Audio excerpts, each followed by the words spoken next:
Discover, so many paintings that had been rolled up and not seen, staying in storage, and to finally liberate them again and bring them out into the open so that people could see them has been a wonderful privilege for sure.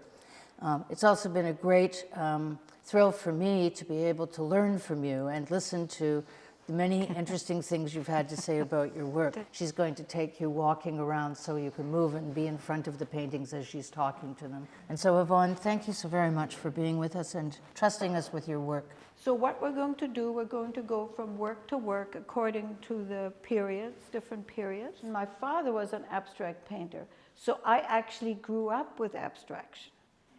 And I made up my own stories because when I looked at his paintings, there were no pictures per se. So I started at a very early age to think about color and shape and form and movement. Anyways, so this painting is, I made in the 1972, just about the year I finished art school. And it's made with gestural, as you can see, large gestures, colors that are stained into the canvas, and it has all the signs of that sort of American color field painting tradition. What is shape? What's shape? We talk about it all the time. So I made a shape, and I didn't want the shape to resemble a house, a cat, a person, or whatever. I just wanted the shape to have its own identity. How do you construct an internal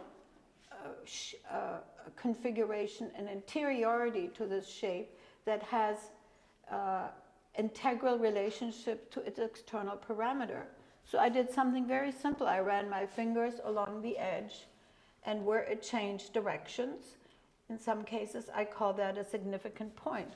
And then I just connected all these significant points. And in this particular work, I was starting to also feel that I didn't want to have a kind of, I wanted some materiality to this because I was really constructing. When you're constructing something, it has a sort of a material idea. And so in this case, what's happening inside the painting is also happening outside the painting, and the interior of this is now no longer present. So it becomes part, not just the structure itself, but it becomes part of this whole space around it. So it was a kind of idea of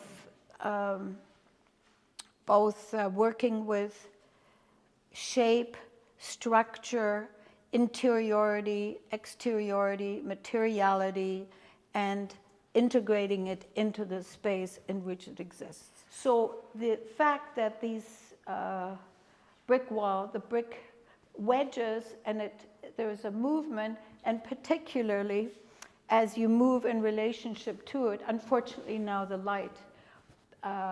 So this idea of being in motion while observing the painting was a very important element for me. That was a very important aspect of my thinking. So here I am, painting, canvas, there. So here in these paintings, what I did is I drew circles, several circles, and then I took a brush with thick paint and I started in the middle.